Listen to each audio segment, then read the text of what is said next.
Welcome to the empowering world of Ladies Who Leap podcast, where brave souls share their remarkable journeys of venturing beyond their comfort zones to craft lives filled with passion and purpose.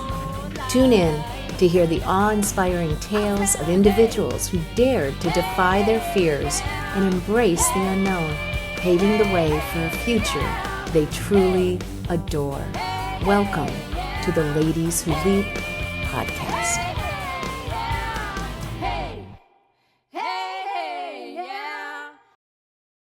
Hi, welcome to the latest Ladies Who Leap episode. Today I'm joined by Alison Rand. Author Alison Rand was born and raised in New York City. She has enjoyed an eclectic professional background, including acting, voiceovers, audiobook narration, advertising, copywriting, and social work. She also has written 2 memoirs, A Place Called Grace, a hopeful, humorous, bittersweet contemporary memoir that shows how a seemingly unmoored existence can find its safe, solid center after all. And her latest, Walking Alison, a poodle's mostly true story of helping her human navigate life, in which Alison's poodle, Dea, is the narrator of her unique memoir. It's told entirely from Dea's point of view, so I know this is going to be a fun and interesting conversation. You guys are going to love it. Hi, Alison. Welcome to Ladies Who Leap. Oh, hi, Lisa. I'm so excited to be here. This is wonderful. I know I'm excited to have you here. I love the idea, and we'll get into the book, the latest book, the whole idea of you having the story from the point of view of your poodle. I mean, I always have Nina here. Nina is my dog, and she always joins me. So writing a book with your Dea's point of view is just really interesting, and we will get into that, everybody. So this is fun. So I do like to start by talking about people's childhood. And when you were growing up, what experience or relationship had an impact on the occupations that you picked as an adult? That's such a great question. I believe we're all a product of our past. And I believe that we can all change certain things that are painful from our past with awareness and therapy. I truly believe in that.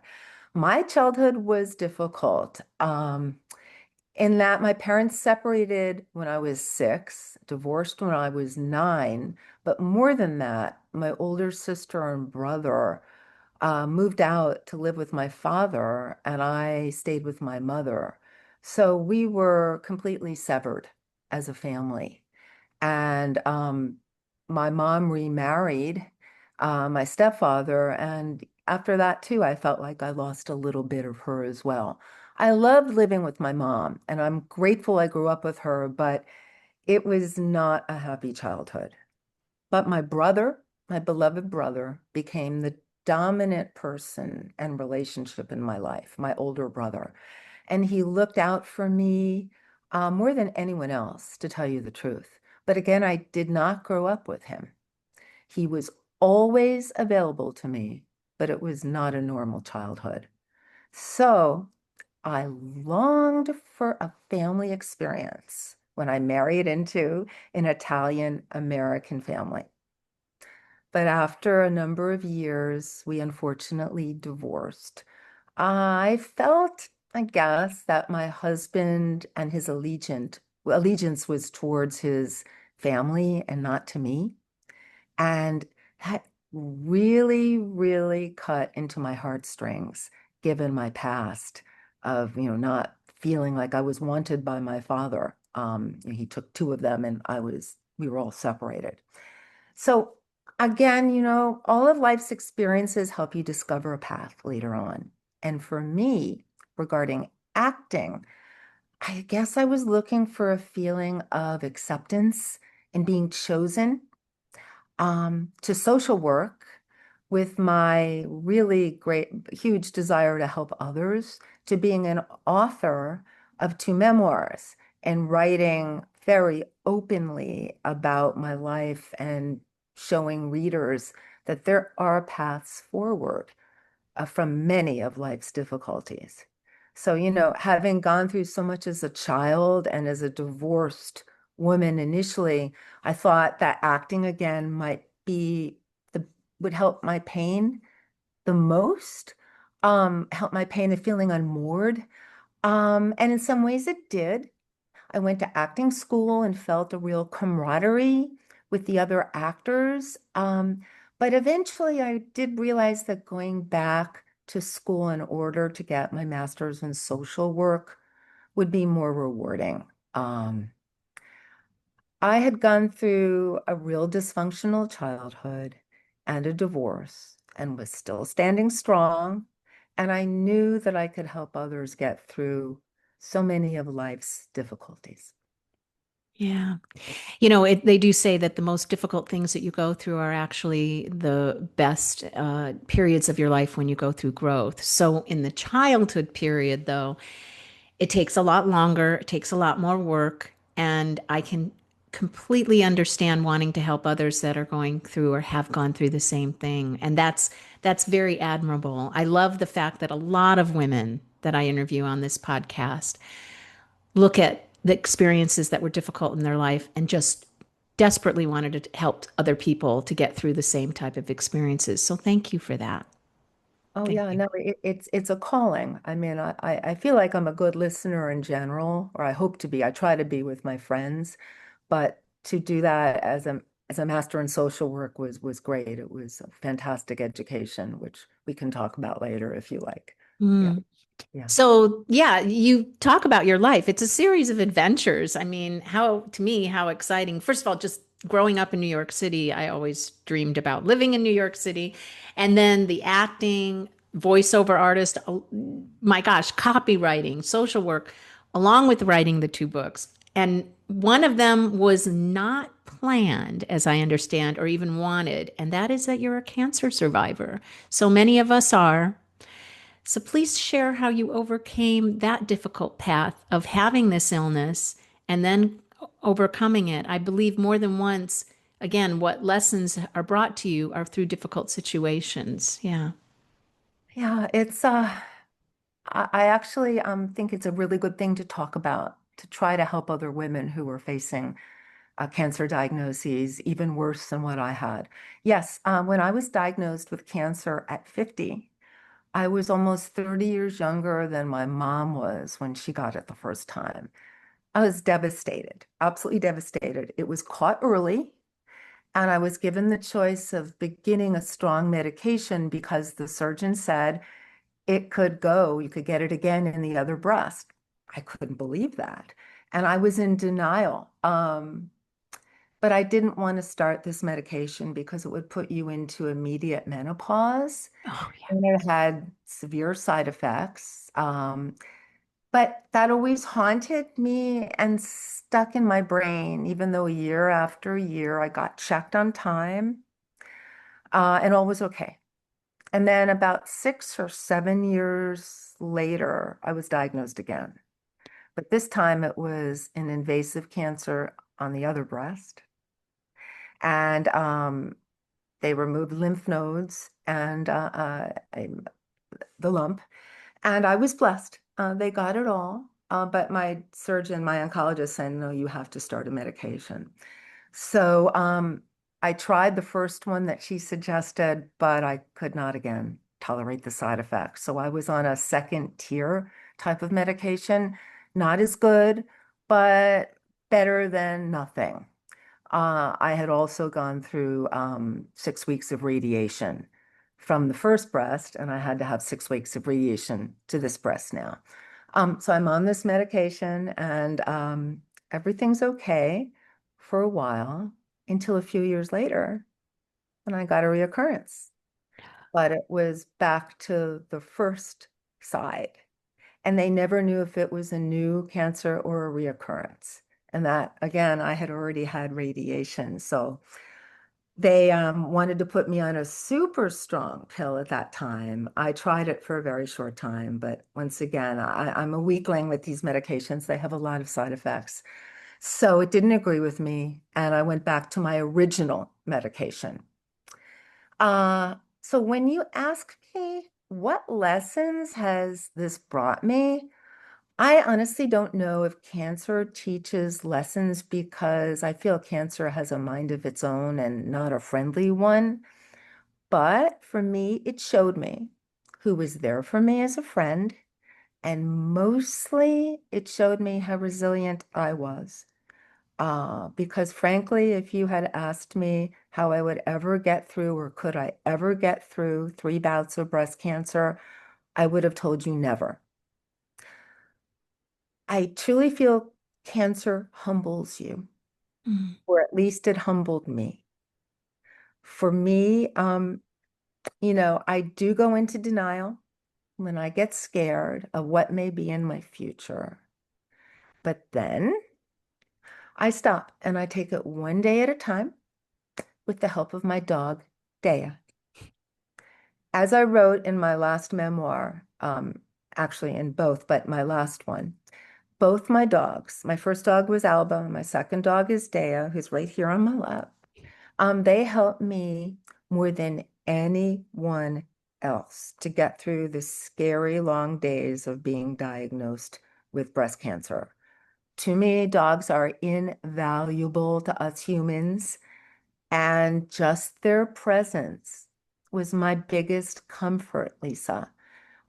Putting the focus on my dog, Dea, and not always on myself was also a huge blessing.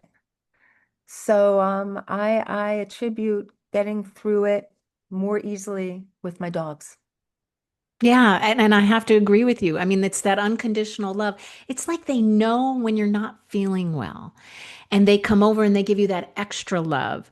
So and you feel it. It is a true, um, like they're divine beings. We know that, and they have their feelings, but they can really sense when you're not feeling well, and they come over and they sit with you in your lap and just shower you with looking at you longingly and that I love you, mom, I love you, mom. And it really does. It's a good energy. It's good energy. It's good love. It's good showering with, unconditional love. It's just I can't say enough about it, and I'm really glad that you brought that up and wrote the book about it.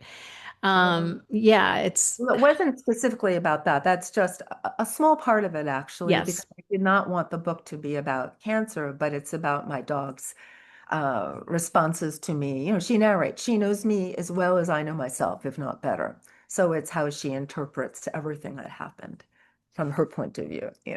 Well, I So am for one glad that you survived the three cancers, and I'm believed in my soul that that is all over and done with, and you can move on and enjoy life. thank you. Thank you. Yes. Yeah. Another big adventure that you had was moving to Rome, Italy by yourself. I am very much in awe of that. Can you talk to the journey to taking that leap and where you got the courage to do that by yourself on your own? I mean, what is the experience of living in Italy? How has it contributed to your way of living your life? Well, after my marriage ended in divorce, of course, I was really devastated. And my dream of having this intact family was again severed. But at the same time, I began to change and I became much more independent. And I realized that I had to make some changes in my life to become a more independent person, not just looking for a romantic partner to make me feel whole. Um, and I guess I was that unhappy here. And that feeling was enough of a catalyst to allow me to take the leap to be brave and have the guts, and it really did take guts, and move away to a foreign country where I felt I could begin all over again, even though I didn't know anyone, didn't speak the language well, or have any work lined up. Um, while I was brave and had guts, I have to be honest, I developed panic attacks before I went because I was also leaving my mom, who had been my only parent and with whom I was unusually close and told her everything. But my will, and I'm a willful person, was so strong to try and change my life. I got through the panic attacks, understood them and my fears little by little, and Later on realized, wow, look what I did. I moved alone to Rome and I wrote a book about it in a place called Grace. Uh, Italy to me is magical. I am so happy when I am in Italy. I feel I look at life differently than I do in New York City. It is such a beautiful country, and the people are incredibly nice. They're warm and caring. So I feel when I'm there, I have an inward glow in a way. And when I come back to New York, it stays. The inward glow stays for a time. But then after a while, I'm back to being a New Yorker. And it's really difficult to live an Italian life here in New York. So I feel that part of Rome will always be inside me.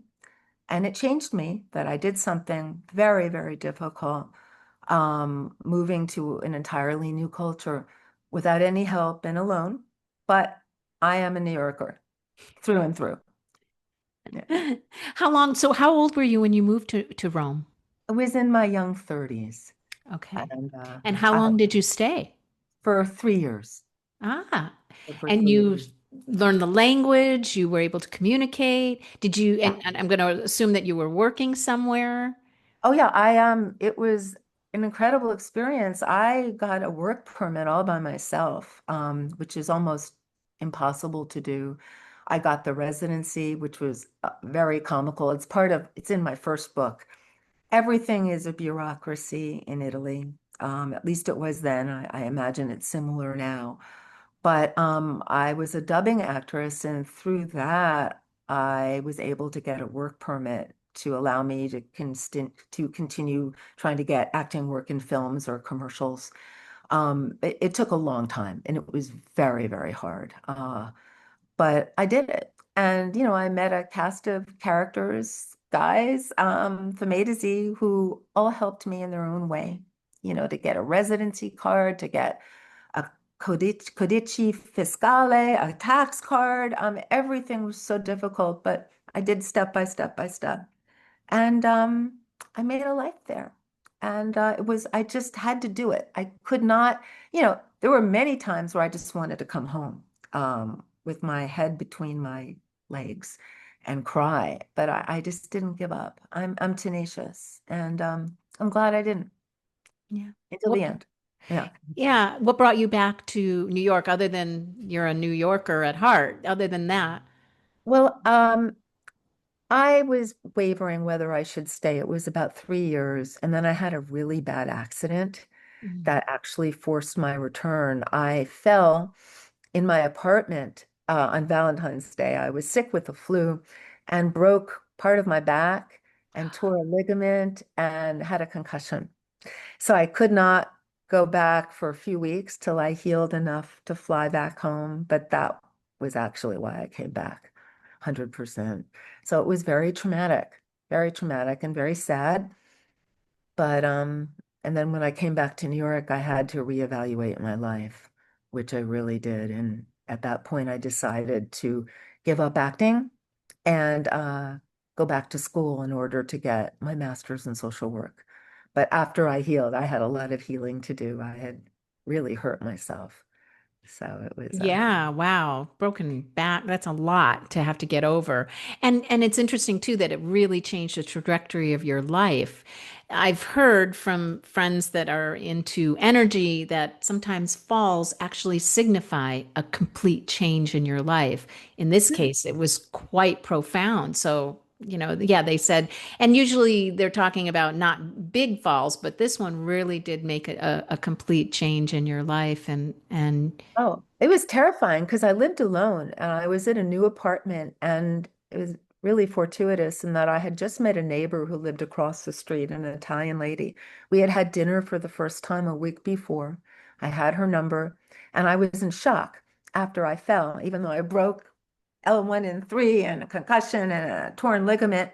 I jumped up. I was in shock and called her, and she came right over, saw me, and took me to the hospital. And she, as well as my other dear friends from Rome, helped take care of me. I don't know what I mean, I couldn't walk, I couldn't buy food. So they all came over when they could, and company, food, whatever it might be. But the love that they gave really helped me get through it. But they were long days of sitting there alone with Italian TV. I didn't have a dog at the time. They had a lot of butt trimming commercials on, as I remember. And they were long days, but got through it. Yeah, So, you are a very resilient person, very resilient woman. And a lot of the examples of the things that have happened in your life show that resilience. So, with all of these experiences, they've inspired your books. You have A Place Called Grace, and then the most recent, Walking Allison, a poodle's mostly true story of helping her human navigate life. I love that. In fact, your latest book is so unique in that it was written by your poodle's point of view. So, can you give an overview of each book and really where did the inspiration come from each of them and to share with others? Yeah. okay. Well, my first book, A Place Called Grace, it was really necessary for me to write. I had also written in my diary for the 3 years I was in Rome of all my experiences. So I had everything to reread and remember. And a lot of my friends there, one in particular, said, "You've got to write about it. You've got to write about it." When I met my editor, she said, "Okay, that's fine. That's part two. There's 3 parts to your book. We need backstory. We need part three. Also, why did you come back? It has to be more than a broken back." So, it was cathartic for sure. And it was one of the most difficult things I've ever had to do because it is filled with bittersweet themes and details so much loss that I experienced in my life, along with my adventurous but difficult and bureaucracy riddled life in Rome. But with the help of my editor, who pushed me into being such an open and honest writer about my experiences, along with a lot of humor. It's very funny. I tell the story of being a struggling actress with an outwardly good life, but again, feeling unmoored and having never gotten over my early childhood trauma of being separated from my brother and sister. So I make a move to bureaucracy-riddled Rome, where I barely speak the language, have no acting work waiting for me, where I try to settle into this new culture, looking for love in all the wrong places and break into the acting world. But after 3 years, as I just said, a serious accident forced my return, and my hopes for my Italian life really came crashing down. Back home in New York, I go through some horrible personal tragedies and career obstacles until salvation arrived from a very unexpected source, a quirky octogenarian, aptly named Grace, who helped me get my resiliency back. So because that book that people really, really liked because it was interesting, it was funny, but it was so honest and so open. And that's what people who read memoirs want to read. They really want you to go deep, which I did. But it ends in such a bittersweet manner. And people, which was great, wanted to know what happened to me because it did not end, in Disneyland or a fairy tale way. So I knew there was more of a story to tell with Walking Allison. Uh, but I did not feel that telling it from my own point of view was the way to go. So I thought it would be a bore. So I decided that my beloved Poodle Dea, who knows me as well as I know myself, if not better, should be the narrator. And everything should be told from her point of view. I'm just a character, a main character, but a character. Dea, my dog, is wise, jaunty, cheerful, with many opinions about the silly ways of humans and the way they lead their lives. She helps me make connections by pulling me along on our walks. She helps me deal with a new love to handling crippling losses, the loss of my brother, the loss of my mother. At that point, 2 bouts of cancer and being so isolated with COVID in New York City and coping with all the challenges of my life. But mostly, my, through Daya's training me, again, it's her point of view, I eventually learned to trust myself in new life affirming ways, enough to feel safe without my brother or my mother here with me. Uh, she does everything for me. She really helps me that We'll much. be right back. If you feel stuck in doubt, fear, or low confidence, there's a way forward. I'm Lisa Andrea, Emotional Transformation Specialist with Ladies Who Leap Coaching. I can guide you to clear the emotional patterns holding you back so you can trust yourself again, feel confident in relationships, and step into a life of clarity and purpose. Visit ladieswholeap.com and click on the Let's Connect button to start your leap journey today. Now back to the show. I am just listening to you talk and I'm like, oh, I have to get this book. I have to get this book. And the fact that it's funny. And I'm thinking, wouldn't this be a lovely movie too? I mean, how lovely. What a great Yeah, yes, story. oh, wouldn't this be a good movie? Yes. Yeah. No, it's what dogs do. I mean, we so underestimate the value of the human animal bond. Uh, they really help us get through all of life's vicissitudes, and they ask for nothing, and they give everything. And the connections I've met just by walking her, she walks me, excuse me, sorry, um, are amazing with strangers, where she just is so happy she'll give them knee hugs and it'll make their day. And then that makes my day. To make someone happy from something as beautiful as that. To little children, she loves kids. She loves babies. She cries if she can't see a baby. She cries. She just loves them. She's a very spiritual being. Uh, but she's just so loving, and she's, as all dogs are, as cats are too. I'm not just saying only dogs, but any animal. And she gives such a sense of calmness and stability. In fact, during COVID, she was the only source of stability I had.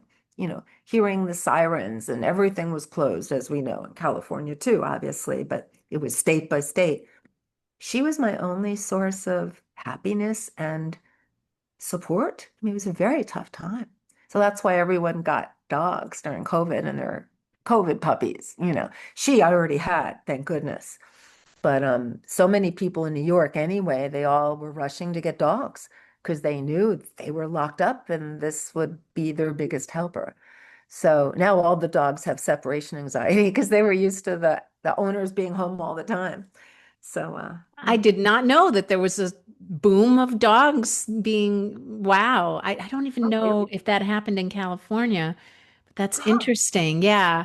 Oh That no. it happened in New York. Well, and in New York, you're much closer and it's kind of a different environment. I absolutely love New York City, but it's a different environment. But how interesting that that's the case. Yeah. And then you're right. Having their owners be home 24/7 and then all of a sudden they're having to go back to work Right. is a Yeah. whole different ball game with them. Yeah. Exactly. It's yeah, no, they were our only source of true comfort. And the gym, I like to go to the gym. I'm an exercise nut. All the gyms were closed, so I would walk like 4 or 5 miles a day, and looked at her life through her eyes. That's all we had, each Yeah. other. It was a crazy time, but Yeah. right. So what is your next adventure? What do you have as your next adventure? I have to ask Day about that. I'm gonna try not to plan anything because life has its own way of happening. Mhm. So I don't know, but we will let you know. We're trying to figure it out, whether it's another book or another adventure of travel. I don't know, but something will happen. Yes. Yeah. And have Yes. you thought about going back to Italy at any point? Um, If I could bring her, I would. Yeah. And I'm thinking about it. And if it's any place in Italy, it would be Rome. I'd love for her to see where I lived. And, she's the only person I speak Italian with right now. I'm not studying at the moment, not this month. So I speak with her in Italian, and she never criticizes me. Yes. I'm going to have to take that advice. I've always, I know and understand Italian. I'm full Italian. I've heard it. But speaking, it has been something that I have a little blockage about. So maybe if I Ah, just allow myself to speak to her, then right. it'll get me over it. I'll have to take that advice. Um, Exactly. Exactly. Yes. Right. Well, I want to thank you for being on and sharing the information about your life. And if you want to learn more, please buy both of her books. I'll have the links listed here in the description because they sound absolutely lovely, funny, very interesting. I give you a lot of credit because the fear I have in writing my book is the vulnerability. And that is something that not only is difficult to get over, but it's so important to include everything. How do you feel? And not comparing like my cancer and experience or journey with yours, but just whatever I experienced in my life at the time, that's how I interpreted it. That's how it meant to me. And so I need to remember that. So when you're writing a book that actually talks about your own life, I think I can say, Allison, and you've experienced it, is to allow it just to come out because whatever you've experienced, somebody has something similar that they can learn from your experience, right?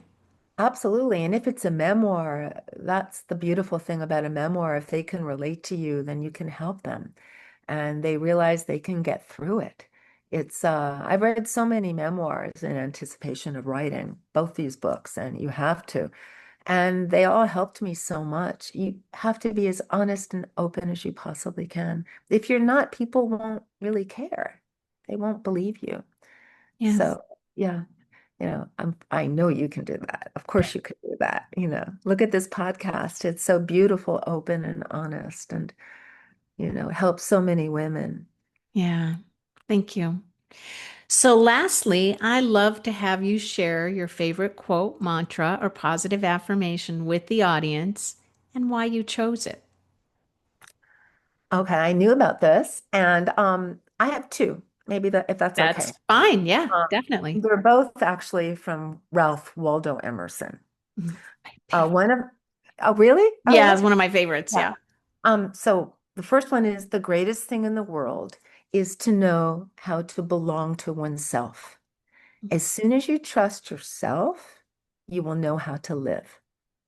And I just really, really like that. And I think that that would go very well with my second book.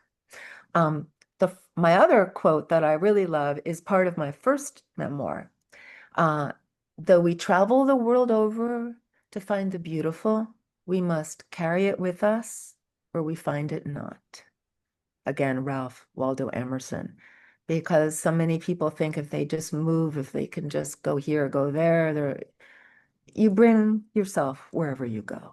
Yeah. So, And you can take whatever wonderful experiences or memories that you have, bring them, it's all inside of you. Everything yes, is inside of you. Oh, and I love the other trust quote because to me, self-love and self-trust is key to being able to get through any challenges in life and also really resonate with just loving yourself. That is so important because when you trust yourself, then others can trust you and you can trust others. And I think that that is key. I mean, especially when you get sick, I had to get over trusting others to take care of me. That's a huge thing to overcome when you get sick. So, trust is yes. a really important thing. Self trust is very important. So, I appreciate that. Yeah, yeah, no. Thank you. Yeah, right.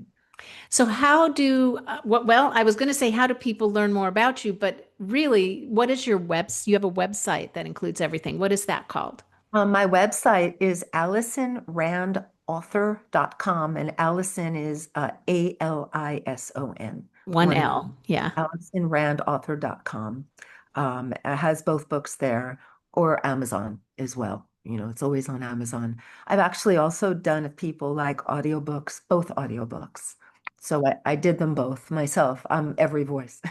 So if Oh my gosh, that's wonderful. Well, being that you are a voiceover artist and you do the book, I love that. And I love that it's your own voice. So yeah, that's yeah, really cool. So anybody, if you got audiobooks, taking a walk and you want to listen to Allison's books, this is a great way to do it. And now you can actually hear her voicing all of the voices. That's really and cool. Dea, and Dea, I'm Dea's voice, right? Oh Yes. my Yeah. gosh, that is So so cool. I yeah. don't even want to ask about it. I just want to hear it. Yeah, right. It's very sweet. Yes. Oh, Yeah. well, Right. thank you so much for taking the time to be on my Oh, Lisa, cast. I really appreciate it. thank you so much. This was just wonderful. I really appreciate it so much. Thank you. Well, thank you everyone for listening or watching. And if you watched, you'd be able to see Dea. So that would be an added benefit and bonus. And please like, subscribe, comment. And if you have a leap story to share, get in touch with me. I'd love to talk to you about it. And have a great day. Thanks again, Allison. Thank you. Thanks so much for listening or watching. Please subscribe to the Ladies Who Leap podcast to be notified of new episodes. And I would love to hear from you.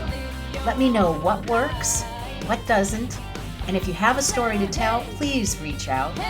Come join the Leap community at the Ladies Who Leap Club Facebook group. Remember, leaping out of your comfort zone is where the growth happens.